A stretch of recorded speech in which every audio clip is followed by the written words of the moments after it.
Ya.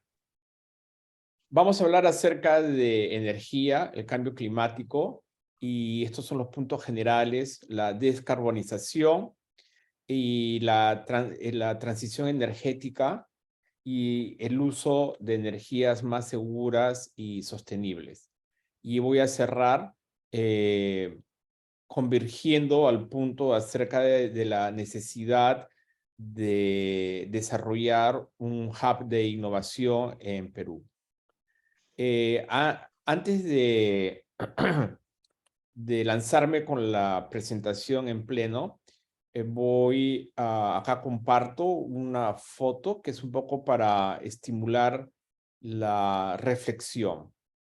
Esta foto muestra una de las islas de Guano en el año 1852, y ustedes pueden ver la magnitud de los seres humanos, ¿no? Y ven la altura del cerro de Guano. Y en los años 50, había miles de hombres que fueron transportados desde las islas del Pacífico y del sur de China hacia el Perú. Y en ese tiempo, casi 2/3 de todos los trabajadores en las islas de Guano del Perú eran trabajadores que habían sido importados una vez más de las islas del Pacífico y del sur de China.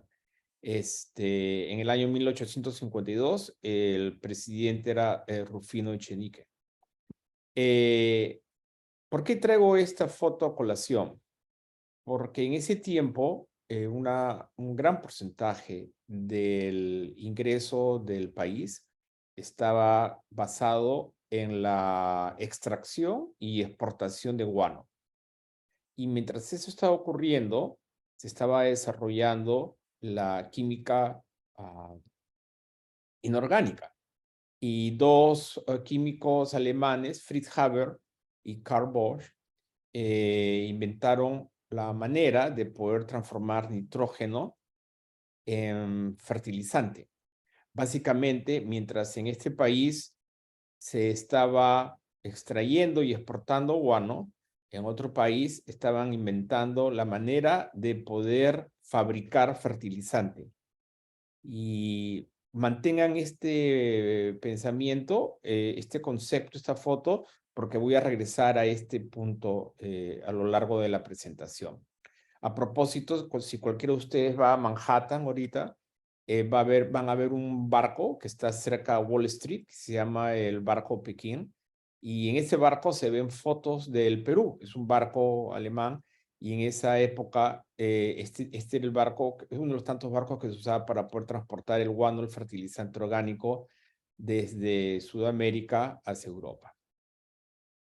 Ahora comienzo a acercarme un poco más a la presentación en sí.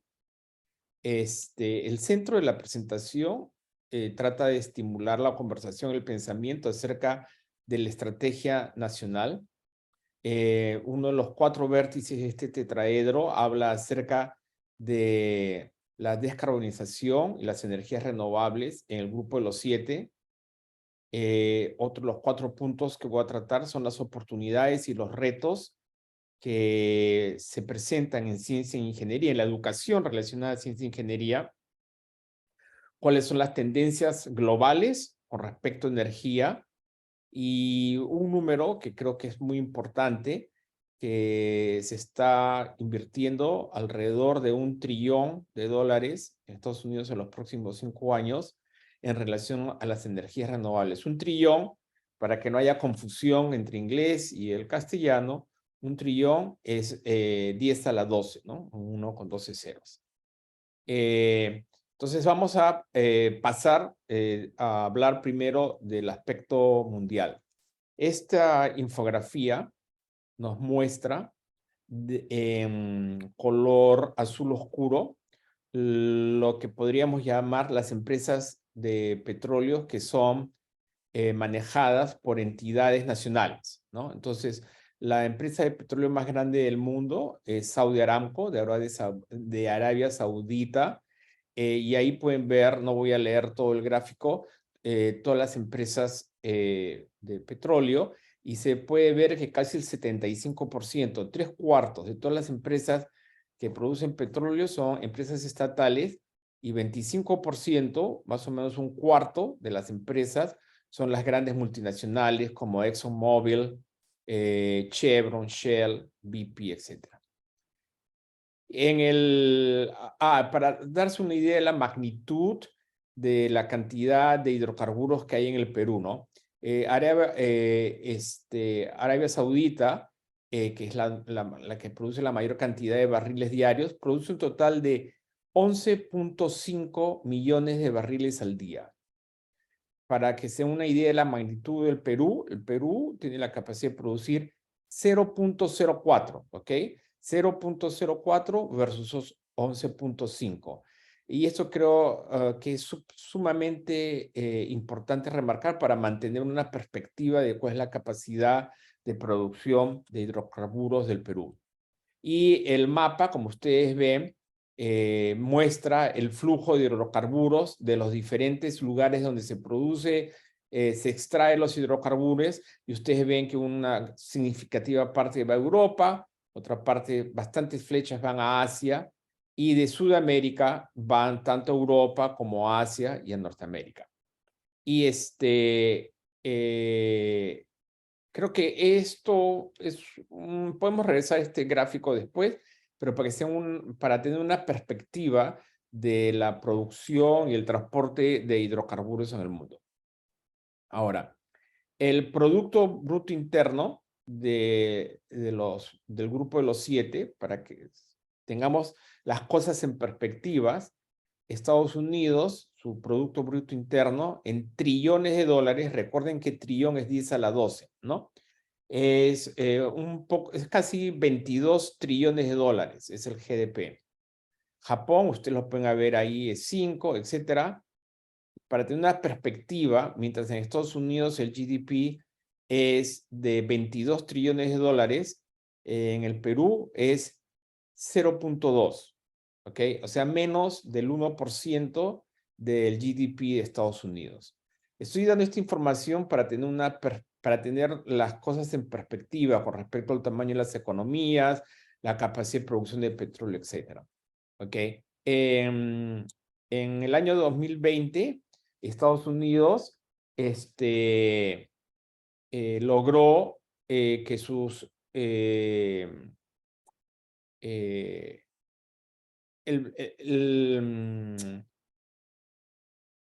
se convirtió en un exportador neto de hidrocarburos. Es lo que quiere decir este gráfico.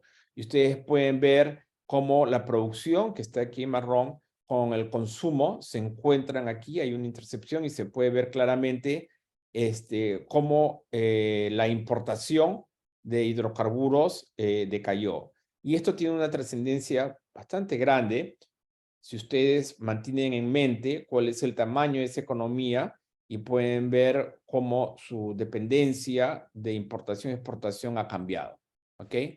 Y este gráfico nos muestra la importación de los países de la OPEC y del Golfo Pérsico y cómo ha declinado. Hay una gran cantidad de hidrocarburos que fluye desde Canadá hacia Estados Unidos. Y por eso es que he marcado esto aquí con este punto rojo. El siguiente punto es que el gas natural ya ha sobrepasado la preponderancia que tenía el carbón.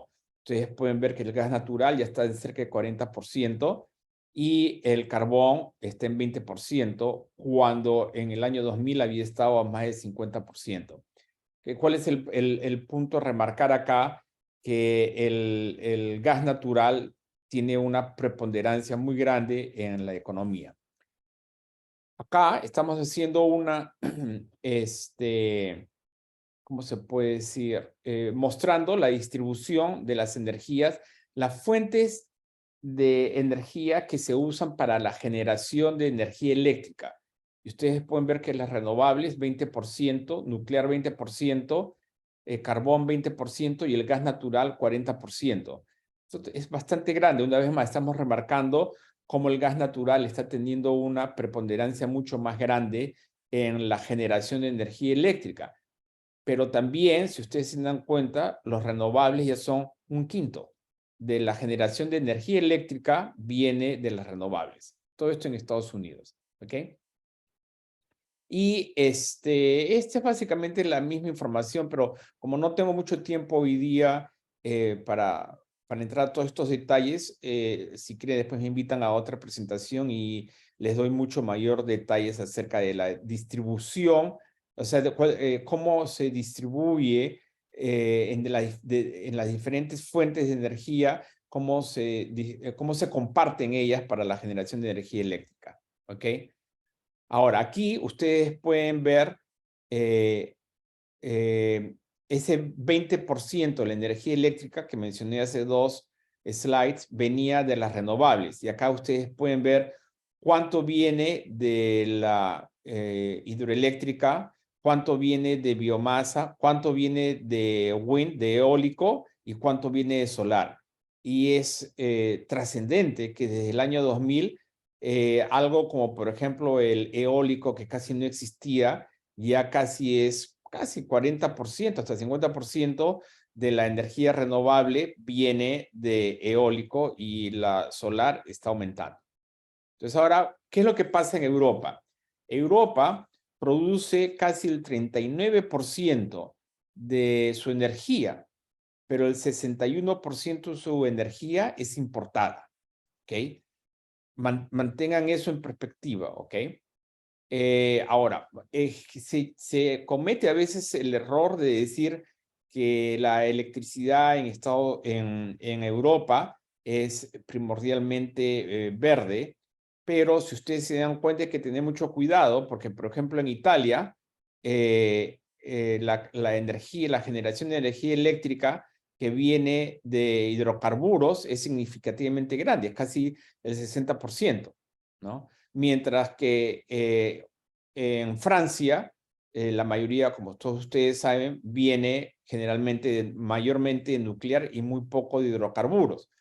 Pero cuando se habla de Europa como promedio, generalmente se dice, oh, casi el 40% es hidrocarburos, y tanto porcentaje de nuclear, etcétera. Pero hay que mantener en mente que depende de qué país se está hablando, ¿ok?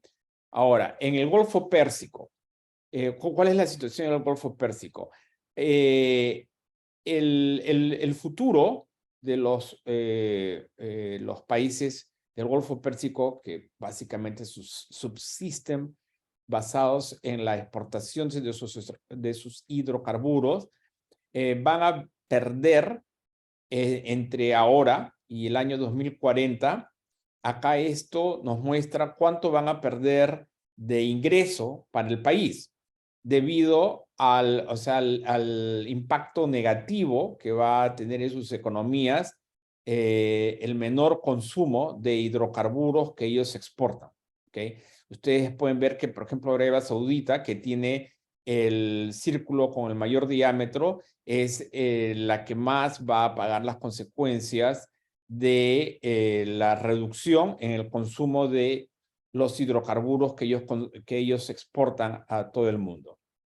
Aquí estamos viendo que entre el año 1980 y el año 2040, ustedes pueden ver cuál es la cantidad de consumo de energía eléctrica en terawatts hora en los diferentes países. Ustedes pueden ver que Kuwait es bastante grande, mientras que Arabia Saudita, que es KSA,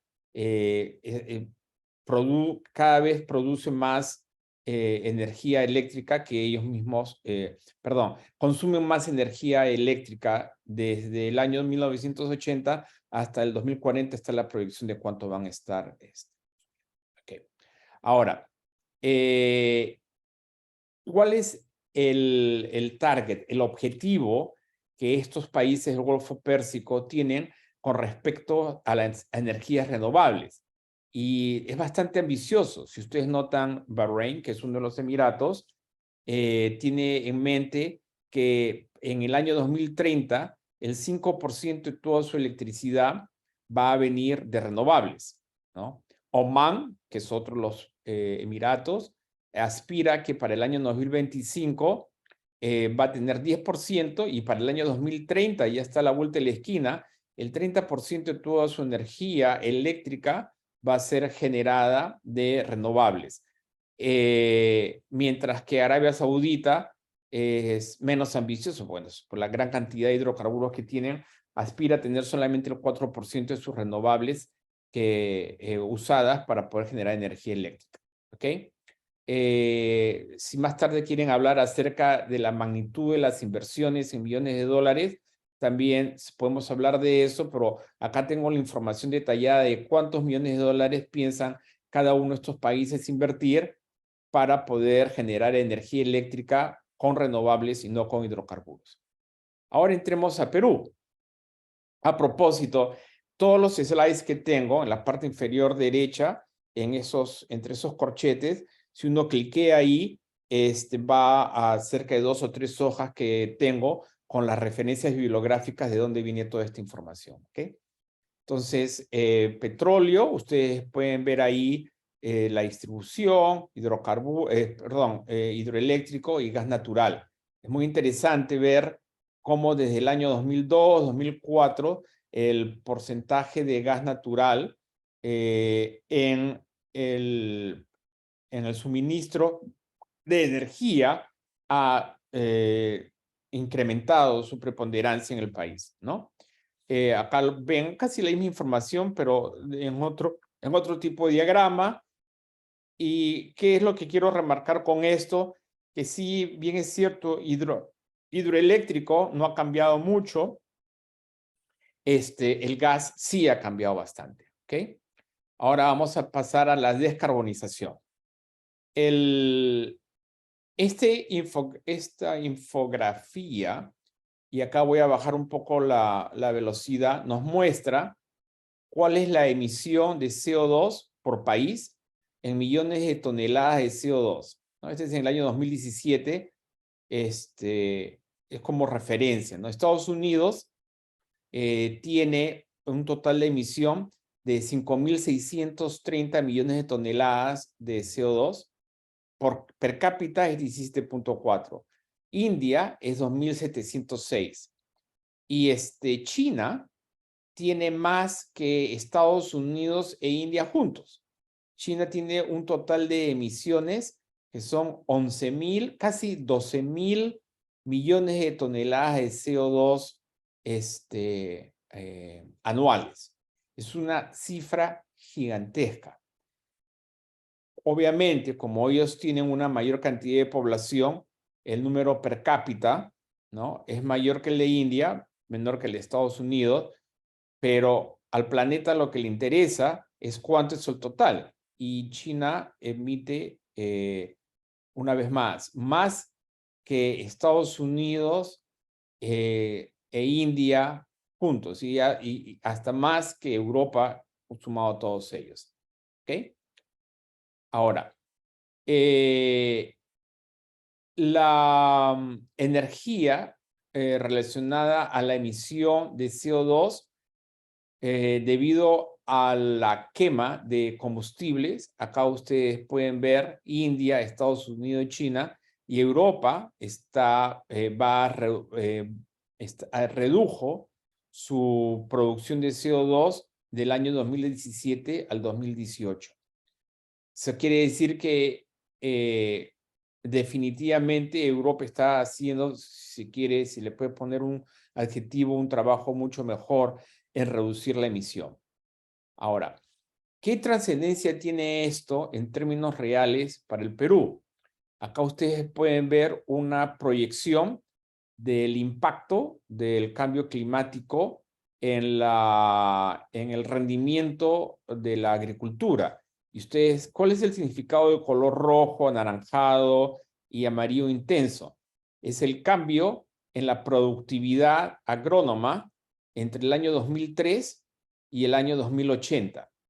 Y ustedes pueden ver que lamentablemente, debido al cambio climático, bueno, ahí ven lo que pasa con México, ven lo que pasa con Perú, Chile, Colombia, pues es evidente que la proyección del efecto del cambio climático en la productividad agraria va a ser muy negativo. Alguien está llamándome por WhatsApp. ¿Aló? ¿Aló? No sé qué pasa. Ok. El... ¿Aló? Sí. Sí. Oh, pero yo estoy presentando. Le voy a decir a los que están administrando la presentación que la pongan en Facebook. Le voy a decir ahorita, ¿ok? Gracias. Ya, ok, les voy a decir, ya. A los que están administrando la presentación desde el Colegio de Ingenieros me acaban de llamar para decir que no pueden ver la presentación en la página de Facebook. No sé si tienen que hacer algo al respecto. ¿Aló? No me dicen nada. Sí, ya, vamos, se está coordinando, no se Ya, preocupe. Voy a ya, coordinar para que ya, vean esa parte que informática parece, ¿ya? ya, ok, listo. Entonces No hay ningún continúo. problema. Ya. Entonces, ahora pasamos al siguiente.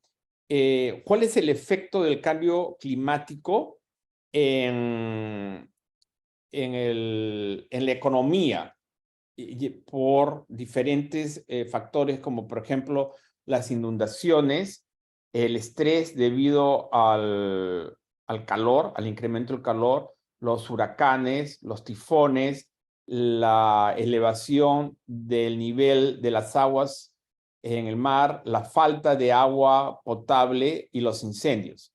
Y ustedes pueden notar que el porcentaje de lo que va a ser afectado en manera más negativa, no, el factor que va a hacer más daño a la economía es las inundaciones y la falta de agua. Ustedes pueden ver que el GDP, el Producto Bruto Interno, va a ser afectado muy negativamente por el efecto de las inundaciones y el efecto de la falta de agua potable. Ese es el efecto del calentamiento global en la economía. Y si uno ve con respecto a la población en sí, a las personas, este es digamos al bolsillo, las finanzas, y este es a las personas.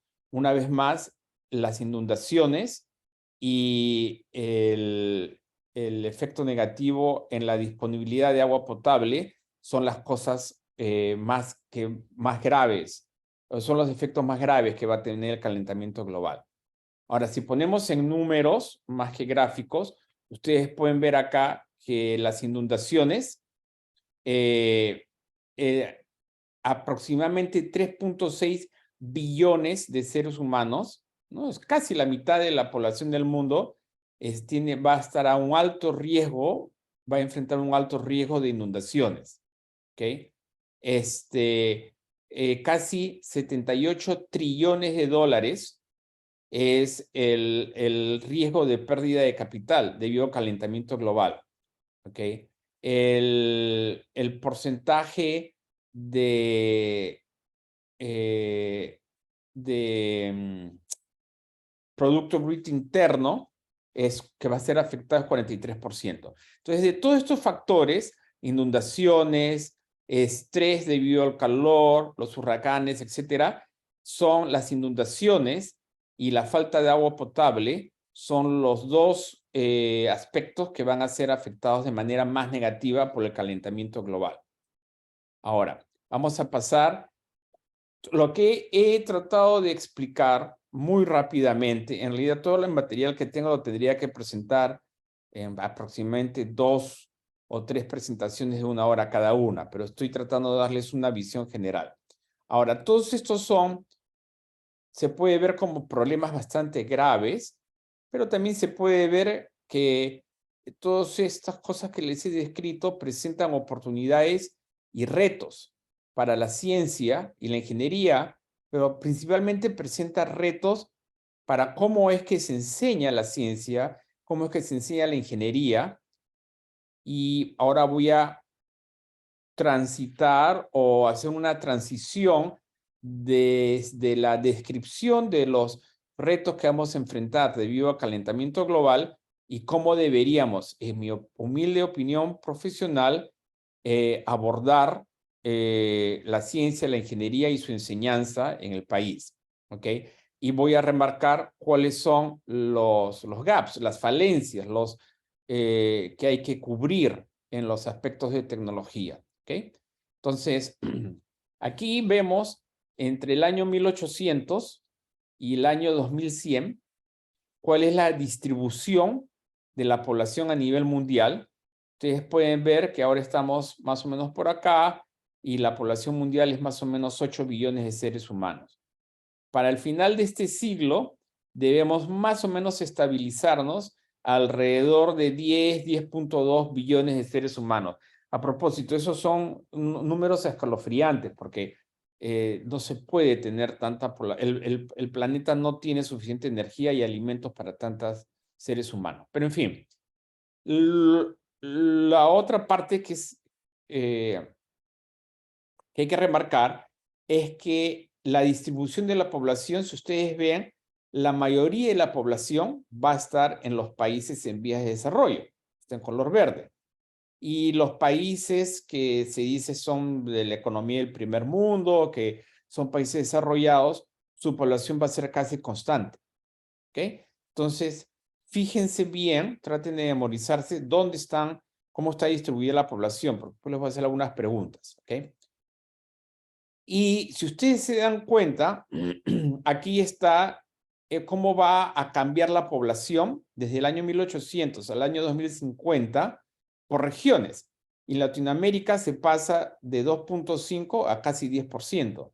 Y en Norteamérica del 0.7 al 4.4. ¿Okay? Europa declina de casi 20% a 7%, pero si ustedes se dan cuenta, África va a llegar a tener 20% de la población, Latinoamérica 10% de la población, ya van 30%, y Asia va a tener casi 60%. ¿Okay? ¿Qué tiene que ver la población con todo lo que estoy hablando? Tiene que ver mucho, porque si ustedes ven la distribución del desarrollo tecnológico en el mundo, justo las regiones en las cuales la población, se acuerdan, Latinoamérica 10%, África 20%, juntos eran como el 30%, ¿ok? El nivel de desarrollo tecnológico en esos lugares es el más bajo. O sea, el ranking acá ustedes ven abajo, los colores más claros son los que tienen menos desarrollo tecnológico. Y los países con mayor desarrollo tecnológico son los más oscuros, que son Norteamérica, Europa y Japón. Recapitulemos.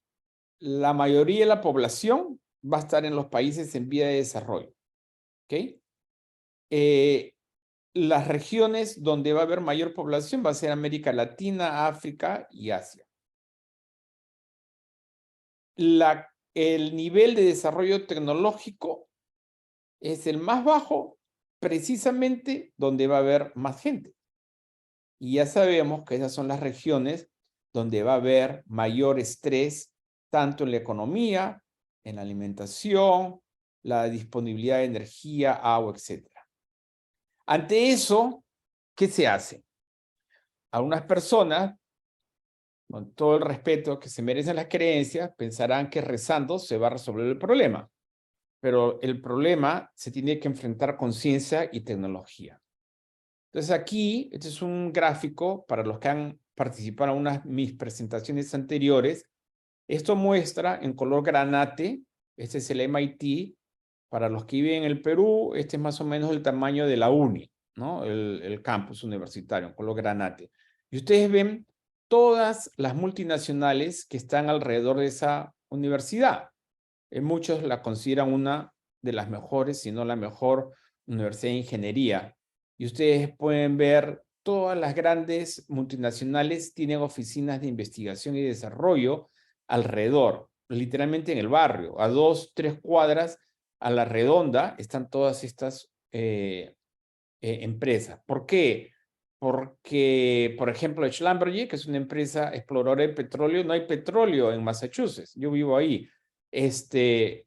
sino que van a ir por la cantidad de innovación y conocimiento que se genera en esa universidad. Van ahí para poder estar muy cerca al hub, al Innovation Hub. Esto, por ejemplo, muestra un mapeo de cerca de 24 tecnologías desarrolladas alrededor del MIT y cómo todas ellas se pueden extrapolar a la industria del petróleo.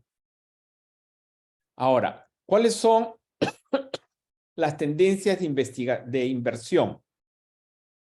Como les dije al principio, se espera que en los próximos 4 o 5 años se va a invertir casi un total de $1 trillón, 10 a la 12 de dólares,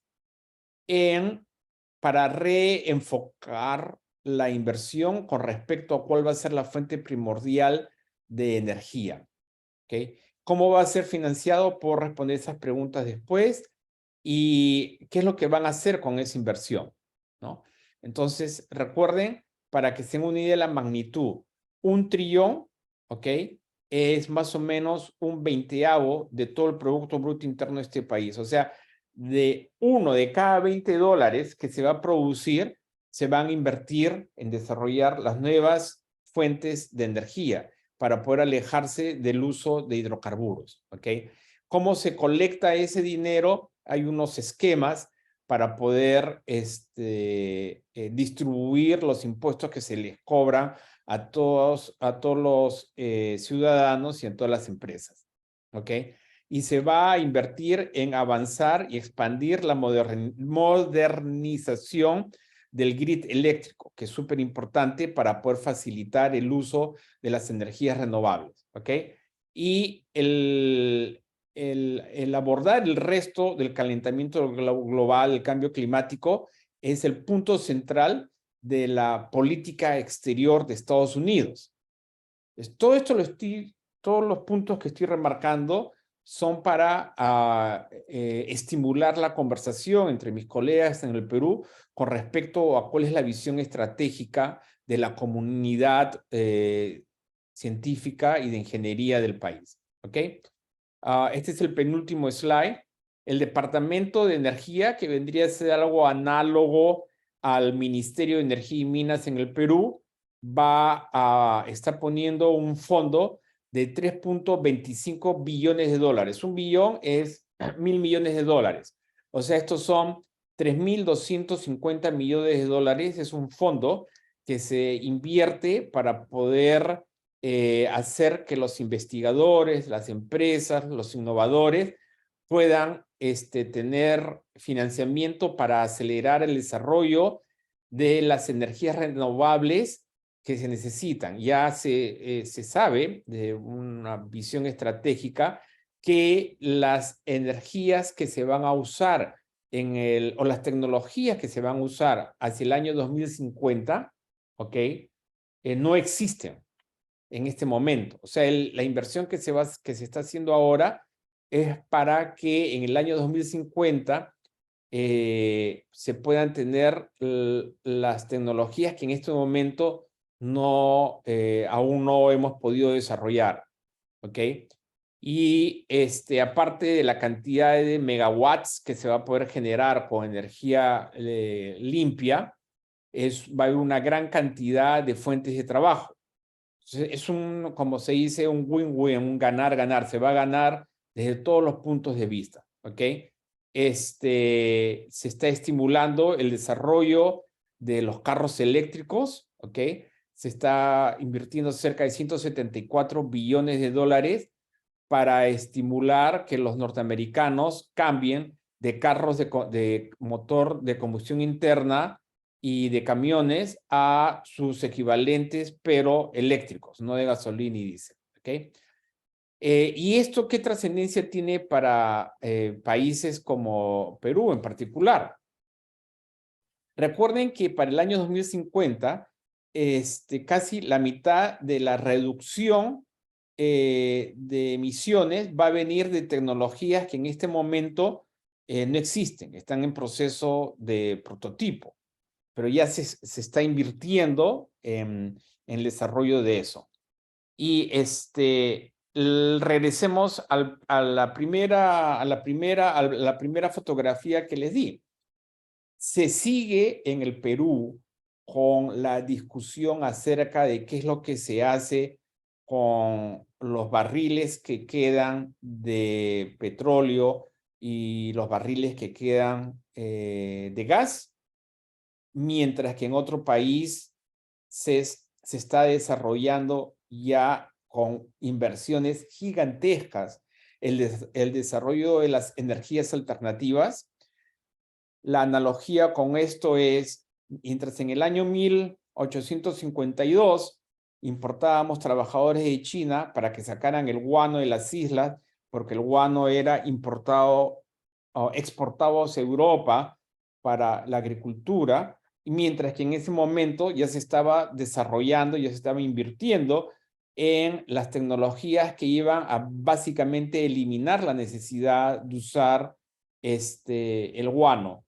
Si hacemos una analogía, desde mi punto de vista es, seguimos discutiendo a nivel nacional qué hacemos con las 4 gotas que nos queda de petróleo y los barriles que nos quedan de gas, y después vamos a tener que reaccionar en el año 2050 cuando digamos, oh, sorpresa, sorpresa, el guano ya no se necesita guano, ya no se necesita tanto gas, ya no necesita tantos hidrocarburos para el transporte. Es más, hay muy pocos carros o muy pocos camiones, muy pocos trenes que se estén haciendo que usan motores de combustión interna, casi todo es eléctrico. Entonces, creo que la motivación que hay en todo esto es estimular la conversación entre los que definen la estrategia de desarrollo del país, que son los ingenieros, en cómo abordar la realidad casi inmediata, inminente que se nos presenta. Acá tengo también unos slides con respecto al litio, a las baterías, también puedo hablar acerca de eso, puedo dar otra presentación. Aquí esto les presento, hice un estudio el año pasado con respecto a las 4 empresas más grandes en Estados Unidos que se dedican están enfocadas en la fabricación de los electrolyzers. Los electrolyzers son las máquinas en las cuales uno inserta básicamente agua y electricidad, y la salida de estas cajas es el hidrógeno, ¿no? Eso es lo que se llama, y si esa electricidad que se inserta en el electrolyzer es electricidad que viene de energía renovable, entonces a ese hidrógeno se le llama hidrógeno verde. Y estas 4 empresas están en Wall Street, son súper grandes, y podría darles otra presentación en la que les podría explicar con lujo de detalles cuáles son los retos tecnológicos, los cuellos de botella que afectan más la aceleración en el desarrollo de esta tecnología para que pueda haber más hidrógeno verde. También les puedo hablar de otras tecnologías relacionadas a amonia, a las empresas que están trabajando en alternativas para eso, ¿ok? Entonces, si alguno de ustedes, y paro aquí en los próximos 30 segundos, si me preguntaran, ok, Julio, todo lo que nos está contando es interesante, ¿qué es lo que sugerirías o cuáles son una de los caminos en los cuales tú crees, Julio, que el país debería comenzar a pensar, si no lo están haciendo aún, estratégicamente? Y debido a la geografía del país, se podría producir una gran cantidad de energía verde, ¿no? Solar o eólica u otras formas, y quizás una de las alternativas es convertir esa electricidad verde, usarla como input en los electrolyzers, de tal manera que los electrolyzers puedan producir hidrógeno verde. Y las economías de Europa, Estados Unidos, están invirtiendo muchísimo en poder tener, sobre todo, más que carros, sobre todo barcos y trenes y aviones que usen hidrógeno, pero hidrógeno no que venga de hidrocarburos, sino hidrógeno verde. Entonces, una de las oportunidades de oro que puede tener un país como el Perú con su fantástica geografía es invertir estratégicamente en una mayor generación de electricidad verde que se puede usar en la generación de hidrógeno, ¿ok? También les puedo hablar de los pros y los cons. Hemos cubierto todos los 4 puntos de este tetraedro que los he traído a colación para poder estimular la conversación acerca de cuál es la estrategia nacional con respecto al desarrollo de la generación de energía, no solamente para el país, sino para la exportación. ¿Okay? Hay una gran oportunidad para el país de poder lanzarse a la industria de exportar energía. Bien, pensemos fuera de la caja, ¿ok? Y evitemos lo que pasó con el guano, ¿no? Evitemos lo que pasó con el guano y la química inorgánica.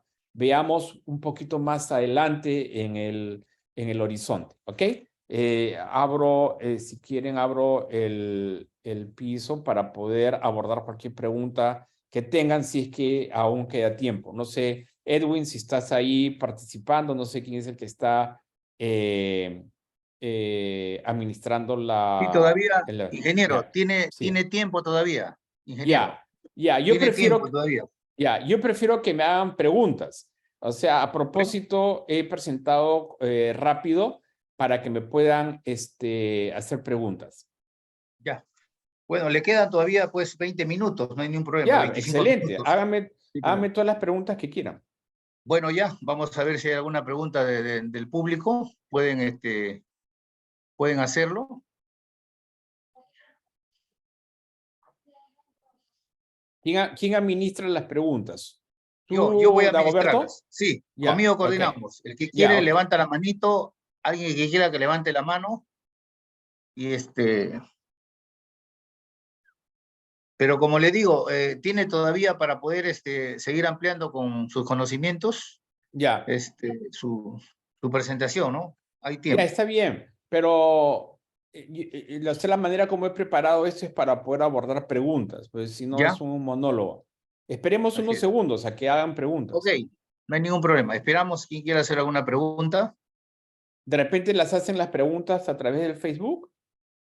También pueden coordinarlas mediante un correo, hacerlas enviarlas Ya, al entonces capítulo también, ¿no? si dentro de un minuto, 2 minutos no hacen preguntas, entonces voy a entrar a mayor detalles en algunas partes de mi presentación que las atravesé rápidamente a propósito. Yo más bien quisiera aprovechar para hacerle alguna pregunta, ¿no? Si me Sí, permite. sí, Se está hablando acá en el Perú de que van a venir los fenómenos del niño nuevamente, el niño o la niña. ¿Qué hay de cierto de ese tema, no? Porque ya hemos visto ayer en Ecuador que ha habido un tema de inundaciones con unas lluvias. claro. Dicen que va a haber en el Perú también esos fenómenos. Sí, bueno, este es un hecho científico de que hay dos aspectos irrefutables con respecto al fenómeno del niño que van a ocurrir. Uno es mayor frecuencia y otro es mayor intensidad. Entonces, yo lo que sugeriría a los colegas en el Perú y a mis compatriotas es que no se preocupen tanto en que, oh, este año, en tal mes va a ocurrir tal fenómeno. Es más importante preocuparse por el hecho de que la intensidad se va a incrementar con mayor frecuencia. ¿Qué es lo que quiero remarcar con esto? De que, por ejemplo, un fenómeno del niño desastroso que antes ocurría, digamos, cada decenio, ahora esos fenómenos aislados, muy intensos, van a ocurrir con mayor frecuencia. Y eso es cierto no solamente con el fenómeno del niño y la niña, sino es cierto con todos los fenómenos meteorológicos, ¿no? Aquí, por ejemplo, en el sur de Estados Unidos, los huracanes, antes llamaban, este tipo de huracán es uno de esos que pasa cada 100 años. Ahora resulta que cada 2 años tenemos huracanes que son de la intensidad de lo que se llamaba un huracán único que pasa una vez al siglo. O sea, la frecuencia es mucho mayor y la intensidad es mucho más grande. Entonces, si regreso a la presentación, voy a traer un slide que creo que viene a colación con respecto a la pregunta que me acabas de hacer. A ver, ¿cómo se hace esto? Claro, Share. sería interesante. Sí, ok. A ver, share. Déjame... O sea, lo que quiero es darles números que les ayude a entender el impacto de esto en la economía.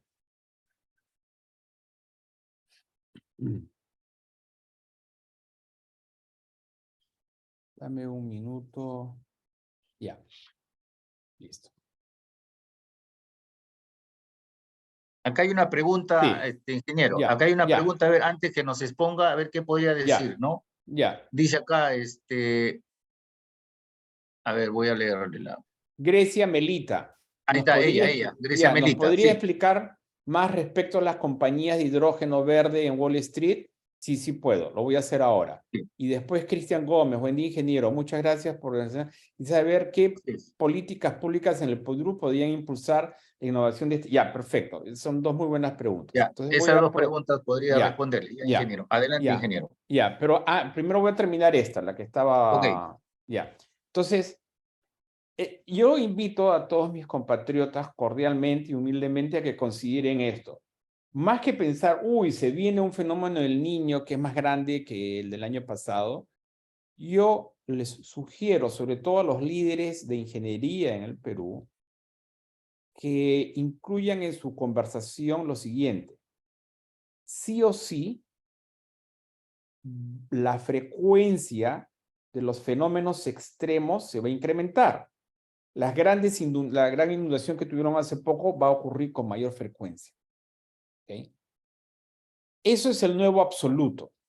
Entonces, en este cuadro que les estoy presentando, en el eje horizontal se ve el Producto Bruto Interno, en el eje horizontal, la parte central, cuánto está expuesta la agricultura al fenómeno del calentamiento global y cuánto está expuesta la población al efecto del calentamiento global.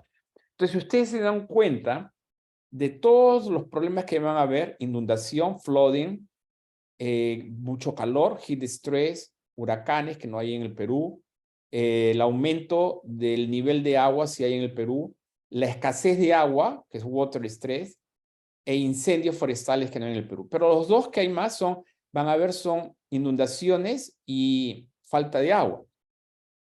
Entonces, la comunidad de ingeniería, la comunidad de científicos en Perú deberían, en mi opinión, tratar de influir en el grupo de peruanos que definen las políticas del país y tienen que considerar sí o sí el Producto Bruto Interno, ¿ok?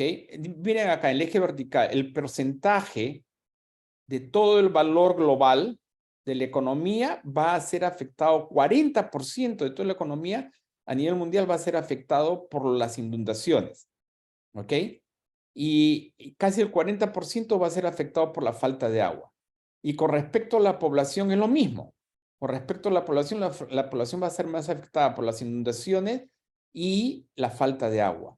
Todos estos otros colores muestran los otros efectos, pero es importante ponerse en la cabeza que estos fenómenos van a ocurrir con mayor frecuencia y así es como va a estar afectada la economía y las personas. ¿Ok? Ahora voy a pasar a responder las otras preguntas que pusieron en el chat. Que decía, Grecia Melita, ¿nos podría explicar más respecto a las compañías de hidrógeno verde en Wall Street? Sí, voy a hacerlo en este instante. Entonces, vamos a ir a las 4. Ya. ¿Cómo se hace esto? Share. Oh, share, acá. Ya. Entonces,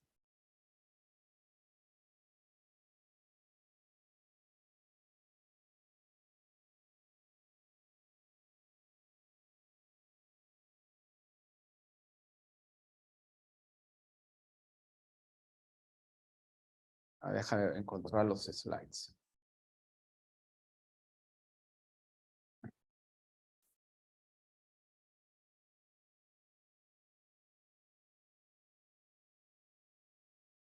Ya, acá está.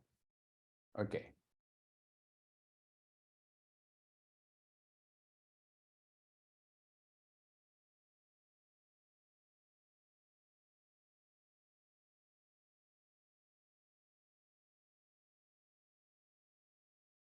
¿Qué ven? ¿Ves ahorita el PowerPoint?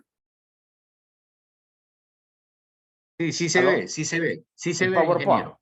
Ya, ok. Entonces voy a ponerlo en presentación. Ya. Estas 4 empresas, ahí puedes ver los nombres, son 4 empresas que están totalmente dedicadas a la producción de fuel cells. Okay. Fuel cells son lo opuesto a los electrolyzers, ¿no? Y esas 4 empresas que tienen negocios sólidos en fuel cells son las que se han dedicado ahora a la producción de los electrolyzers. Los electrolyzers son las cajas en las cuales el input, lo que uno ingresa, inserta en estas cajas, es por un lado uno ingresa agua y electricidad. Y la salida de esas cajas es hidrógeno. ¿Y por qué se le llama hidrógeno verde? Porque la fuente de energía eléctrica que se usa en el electrolyzer, esa energía eléctrica, si esa energía eléctrica es generada con plantas eólicas o solares, que vendría a ser energía eléctrica verde, entonces este hidrógeno es verde. El hidrógeno, que en este momento más se consume en todo el planeta, es un hidrógeno que no es verde, sino que viene de plantas petroquímicas en las cuales se usa el hidrocarburo y a la cadena del CH se la descompone la molécula y se extrae el hidrógeno del hidrocarburo. Entonces, básicamente estás usando petróleo para generar el hidrógeno. Pero el hidrógeno verde viene de estas cajas en las cuales se inserta electricidad verde. Ahora, no puedo compartir detalles minúsculos acerca de la tecnología por acuerdos de confidencialidad, pero lo que les puedo decir, sobre todo a los ingenieros jóvenes, es que el módulo más importante o más crítico en todos los electrolyzers es la placa que separa la molécula. O sea, ustedes ingresan la molécula de agua, que es H2O, y cuando debido al efecto de la electricidad en el electrolyzer, la molécula se divide en hidrógeno y oxígeno y se colecta el hidrógeno. La magia ocurre en el separador. Es una placa que es de un metal muy caro y que en un lado de la placa se usa oro y en el otro lado de la placa se usa platino. ¿Ok? Y la placa intermedia, no me acuerdo si es tungsteno o titanio. Entonces esa placa, la placa separadora, es en este momento el componente más, no solamente el más caro, sino el más delicado a nivel tecnológico. Y todas las compañías que están en el negocio de producir los electrolyzers están compitiendo en la competencia tecnológica, es en cómo hacer que el separador se pueda producir en masa, más rápido y a menor costo. Entonces, ese es el punto crítico de los electrolyzers. La siguiente pregunta, espero haber respondido a cabalidad, de Cristian Gómez, dice: buen día, ingeniero. Quisiera saber qué políticas públicas en el Perú podrían impulsar la innovación en estas tecnologías de energía renovable. Y esa es la pregunta, cuando era muchacho, la pregunta de lo que vale el saber con Pablo de Madalengoitia. Lo que yo te puedo decir, bueno, yo no soy político, ¿no? Soy una persona técnica, pero y creo que es responsabilidad de los políticos abordar esa pregunta. Pero yo creo, en términos generales, que en primer lugar los ingenieros más capaces, los líderes de ingeniería y los líderes de ciencia en el Perú, deberían primero ellos mismos tener discusiones estratégicas, o sea, diseñar cuál debería ser la estrategia del país desde el punto de vista tecnológico para desarrollar esas tecnologías. Es lo primero que debería hacerse, o sea, que los expertos definan qué es lo que sería más conveniente para el país. ¿Okay? Número uno. Y número dos, comunicar eso a los compatriotas que dirigen la política del país. ¿Okay? Ahora, voy a dar un paso para atrás y voy a explicar qué es lo que, en mi opinión, debería ser el centro principal del desarrollo de la estrategia del país. Y el centro del desarrollo de la estrategia del país, en mi opinión, radica en esta fotografía. ¿Ok? Los expertos en ingeniería y ciencia del Perú deberían, en mi opinión, definir en este momento cuál es el guano del Perú. Es una analogía. ¿En qué están enfrascados? ¿Cuál es la materia prima que están enfrascados en discutir que si se exporta, que si se vende, que si el Estado la administra o no la administra? Que es básicamente la misma discusión que había en 1852, en la época del presidente Echenique. Y alguien debería, viajen en el tiempo. Mientras eso está pasando en 1852 en el Perú, en Europa están desarrollando la química inorgánica y a finales del siglo XIX, ¡pum! Estos dos, los dos alemanes que mencioné al principio de la presentación, dan la sorpresa, entre comillas, y producen la urea, ¿no? Que es uno de los primeros productos que se produce con química inorgánica, ¿no? Entonces, la respuesta a tu pregunta es, los expertos, los líderes en ciencia y tecnología en el Perú deberían analizar cuál es esa tecnología que en los próximos 15, 20 años va a ser la que va a dominar la industria energética del mundo y en qué se invierte el esfuerzo intelectual de la comunidad tecnológica peruana. Se invierte ese esfuerzo primordialmente en el guano o se invierte eso en adelantarse a los hechos y ver que, por ejemplo, lo que les estoy explicando acerca del hidrógeno es una gran oportunidad y pensar, discutir, sería práctico producir, generar más energía eléctrica que la que el Perú necesita en este momento, de tal manera que ese exceso de energía eléctrica se puede usar para generar hidrógeno verde y ese hidrógeno verde se pueda exportar o usar en diferentes cosas, inclusive en los carros de hidrógeno, que dentro de poco van a haber tantos o más carros de hidrógeno y ómnibus de hidrógeno que carros eléctricos. Como ustedes saben, la Toyota ya va en su segunda generación de carros que funcionan con hidrógeno. Lo único que falta es que se produzca más hidrógeno. Dime si he respondido tu pregunta, Cristian, por favor.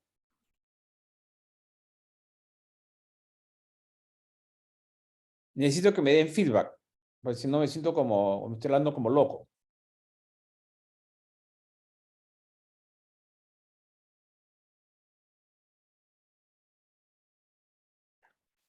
Roberto, necesito Sí. feedback de alguien, porque si no me siento como loquito, que estoy hablando de un monólogo. No, sí, sí lo están escuchando al parecer. Ya. Lo han ¿Cristian tiene escuchado. alguna otra pregunta? Ahí viene, José Fonseca. ¿Cómo vincular su exposición a los nuevos parques industriales que se desarrollan en el país. Terminal portuario Chancay, nuevo parque industrial Ancón, Ventanilla, son algo más de 1.000 hectáreas que se podrían disponer. José, no sé la respuesta a tu pregunta. Podría responderla, pero necesitaría participar en una mesa redonda, en un simposio con las personas, con los compatriotas que lideran esos parques industriales. No puedo a priori compartir una opinión acerca de esto sin estar sentado en la mesa redonda con los expertos que lideran el desarrollo de estos parques industriales. Ahí sí, José, no puedo aventurarme a dar mayor opinión técnica. Pero si me invitan, yo con mucho gusto participaría en discusiones al respecto. ¿Cuál otra pregunta tienen? Ya no hay otra, era la última. Ya. Ok, qué graciosos. Estamos ya terminando porque vamos a pasar a la próxima conferencia. Le vamos a agradecer, ingeniero, por su participación, y las próximas preguntas que van a ver, el capítulo va a enviarle a su correo para que dé la respuesta del caso. Queremos también saludar la presencia y saludar al presidente del capítulo de Ingeniería Mecánica, Mecánica Eléctrica, el ingeniero Edwin Chávarri Caraguatay, quien se encuentra en la ciudad de Brasil en un congreso nacional en el Copimera 2023. Y le envía saludos a usted también. Y le agradece por su presentación. También quiero anunciar el Conimera. Ahí creo que usted va a estar de invitado especial. Sí, creo que va a estar en persona, creo.